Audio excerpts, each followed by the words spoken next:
y'all, Geezer here. So, watching the videos on the flashlights, okay?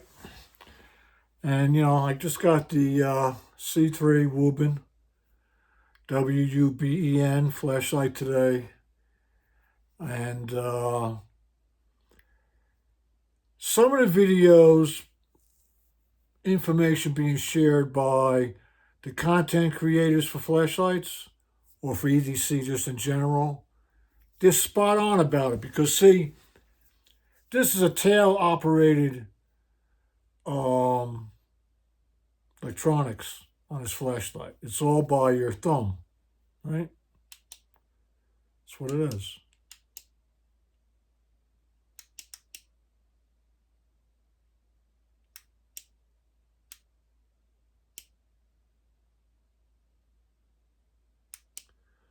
So it's a learning curve. The problem is this operates completely different than my Sofern 29 flashlight, which also operates completely different than my Ace two-way tactical flashlight, which operates completely different than my Olight Baton 2 flashlight. So the flashlights all operate a different way. Some with tail lights, some with not tail lights, some with two switches, two selector switches. Some have recharging right on here with it, cut with a cover. Some don't. Some you have to remove the battery. So when they say get comfortable with one brand, get comfortable with the models in that brand, and then you'll remember how to utilize the flashlight, they're absolutely correct. Because now, depending on what flashlight I pick up, I'm going to have a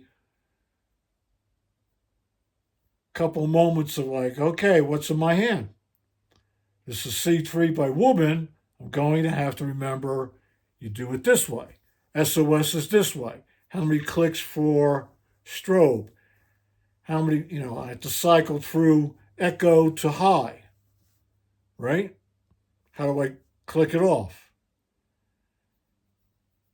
And then if I look at Nitecore, has got proximity sensors and more updated electronics and how to lock it out, a manual lockout versus, click it, don't click it, you can see where it's all going. So what I'm doing is basically picking up what I consider to be middle of the road flashlight models of the brands to see which brand I'm going to follow. Just like with the knives, it's the same thing. I got 5 or 6 Sencuts because I like that. Sencut Civivi about the same. I tried Migaron. I tried Buck. I tried Off Grid. I tried Cold Steel. I'm using different brands to see which brand I'm going to adhere to. With the knives, I really don't have a brand to follow. And I haven't seen any knives this year that are wow factor. We're already at the end of the year. Where is the wow factor knife? I couldn't tell you for 2024. My wow factor in 2024 was I bought a lot of fixed blades. And I have 10 of them. 10 survival knives. Now, I'm going into the same problem with the flashlights. Tail switch, side switch, this light, that light. This is going to read out, this does that. Another learning curve. And it's all good. But it all comes down to what are you going to use the flashlight for? Flashlights are important because they bring light. And yes, the strobe light is important because it can be used as a defensive mechanism. There's no doubt. I have no problem with it. But now we got to find a brand with the right things, with the right electronics, with the right light, with the light features, with the right weight, with the right clip, etc., etc., etc. And then once we figure that out, then that would probably be the brand to follow. Is it Olight? Possibly. Is it Nightcore? Possibly. Is it Wuban? Possibly. Is it Ace Beam? Possibly. There's multiple people out there. And just like anything else, just like with the blades, you could drop $300 on a blade, or you could drop $30. Flashlight's the same thing. You could drop $50 on a flashlight, which you would think would be okay, but maybe not, because you got a super duper one at $300, but I'm not going to spend $300 on a flashlight because I'm not outside all the time. If I was outside all the time in these mountains, I would light it up. Because I will give you an example. I went out this morning. I got the Ace Beam, okay? I got a pair of gloves, a hoodie, a hat, Ace Beam, and I'm going out to do the cans. Now, what I didn't have on me, which I should have had on me, was the sling bag. Because I would have had the sling bag on me, I would have had a place right here to put the flashlight or hang the flashlight. And I didn't take the sling bag. So what happened? I suffered trying to use this longer flashlight, right, the Ace Beam, on my lid to look around and have my hands free. Now, that's all on me because I have not taken the sling bag and have incorporated it in my life the way I thought I was going to use the sling bag. I'm glad I have the sling bag, but I'm not utilizing it the correct way every day, all the time. And actually, what's starting to happen, because I'm not doing that, I am putting myself in jeopardy. Yes, in jeopardy. And I say that because outside there's big cats. 200 pounds, 300 pounds. That's a big mountain lion. I don't need that confrontation because this morning, and again, that's on me. I'm stepping out without thinking about what I'm going to do. So I step out, no sling bag, no place, not even dressed correctly. So I'm not dressed correctly, got no sling bag, and I have no weapon. And I'm stepping outside into an environment that is conducive for the predators that are in these mountains. It's conducive for the mountain lion. It's conducive for a bear. Because there's lots of places around these mountain houses for these animals to squirrel themselves away, to hide, to climb in a tree. And I don't have the dog with me, so that's another thing. So I'm shortcutting the process and actually putting myself in a dangerous situation.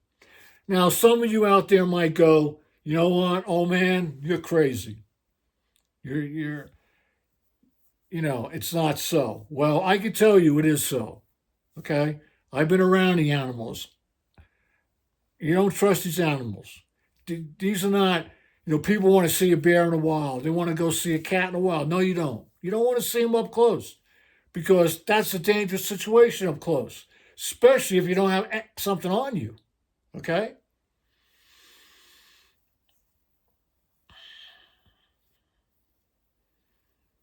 A foldable saw at 16 inches, I could defend myself with a foldable saw at 16 inches.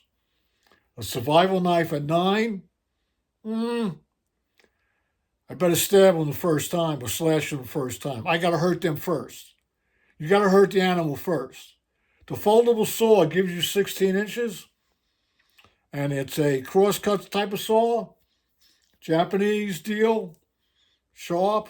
You can defend yourself with that. Only problem is, it's still close quarters. See, that's the problem with a blade. A blade, a small sword, whatever, or a hatchet, whatever. It's a close quarter thing. If you miss, you're screwed. And that's the other thing. That's why you have to practice. You have to practice, You have to practice. That's all I have to say. It doesn't matter what you're carrying, a knife, a blade, or a handgun, a rifle, a shotgun. You got to practice because you want to be ready. You got to be ready. Not just prepared. You got to be ready. They make jokes about, are you always ready? Yeah. But you got to be ready because you never know. I've had run-ins with animals. You know, can you pull that? It's like bear spray. Can you pull the bear spray quick enough to set that cloud on the ground? Because that's what you're trying to do. You're trying to set a cloud on the ground so when the bear comes into that cloud is supposed to deter the bear or deter the cat because it sucks the air. It sucks the air out of that space and replaces it with the irritant. That's what tear gas does. Okay, that's what that's all about. But are you able to set that cloud? I can tell you, you're not, unless you're super experienced or you're practiced with multiple cans of bear spray.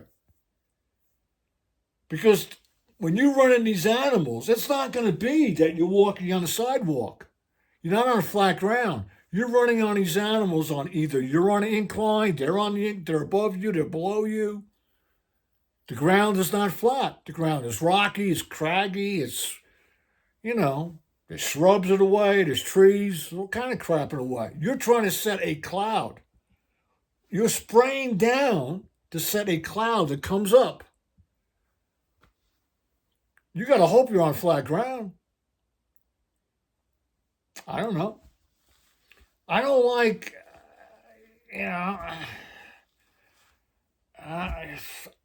I'm here or there with bear spray.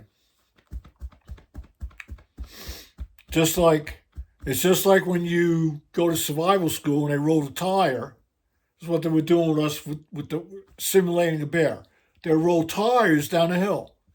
Shoot it. Nobody's shooting the tire. Shoot it. The tire's moving so fast you can't shoot the tire. You'll shoot the tire with a shotgun, but who's carrying a shotgun in the woods? Some people do. When's the last time I carried a gun in the woods going camping or hiking? I couldn't tell you. It's not gonna be a shotgun or a rifle, it'll be a handgun. But you gotta be able to shoot the animal. The other thing is this. A bear is formidable, okay? It's got a big head, it's got a barrel chest, it's thick up in front. It's thick up front. You can shoot it there, but are you going to kill it there? No. Are you going to hurt it there?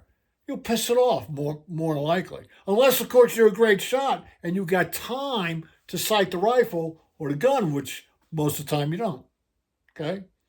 You're trying to shoot it in the lung. You're trying to shoot it behind the shoulder. That's what you're trying to do. Or stab it there. They got claws and teeth, plus they got weight, plus they're fast. And what do you got? Yeah, you got the brain, but you gotta practice. All right, enough of that. How are you all doing today? All right, I'm immersed in flashlights. The Wool Band's a good deal. Here it is. I'll be playing around with it, okay? And I already cycled through it. And it is echo, low, medium, high, okay? Has an SOS mode, has a strobe mode. It's okay. I have to now remember how to use it, how many clicks and all that business, okay? This is a perfect example. This one is a perfect example of what I'm going to be faced with all these flashlights if I start adding more flashlights. And I can tell you, this is not what I want to do. Okay? I don't want this type of flashlight. I'm going to get a square wedgy one, probably the Nikkor 23, I think it looks like a good entry point for me. And I'm going to see what that's all about. Because I want to be able to shut the flashlight off manually right over here somewhere. Just shut it off. Just lock it out. Not go through this crazy, well, you got to hit it 2 times. You got to hit it 3. I don't want to do all that. Too much information. Okay? Because I can tell you, and you can see me just talking to you. This looks like the Sofern 29, but it doesn't operate like the Sofern 29. Okay? Not even close. Because the Sofern 29 has a button over here, not over here. Lights up differently over here than this one. Okay? Doesn't have a strobe feature, doesn't have a SOS feature. Would you ever use an SOS feature on this flashlight? Probably not. Because you'd be better off using the Ace beam with this orange diffuser. Okay? So you see what's going on. So, all right, so now I got an Ace beam, I got a Sofern, I got a couple Olights, I got a Wuban. I'm going to get a Nikkor, and I think I'm going to get a Vovion. I'm not sure that's how you say it. Vovion, it's something like that. I'm going to get one of them, and then I'm going to figure out which brand should I continue with. Which probably, I started with Olight, I probably should just stay with Olight, right? Well, yes and no, because see, Nikkor, they push the envelope with the lumens, which I'm thinking 2025 is right around the corner. They put out 6,000 lumens.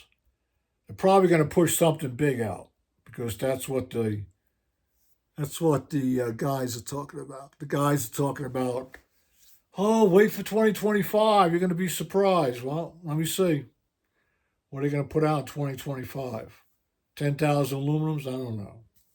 The problem with the high lumens is they're going to get hot. Because no matter what you do with this material here, aluminum, you put all these kind of indentations in here, you put sinks in here, heat sinks, and et cetera, you still got to dissipate the heat. Anything up around here is going to be hot. You're going to have to be very careful. So if you're putting this in your pocket, you're going to have to make sure before you put it in a pocket, it's not super hot.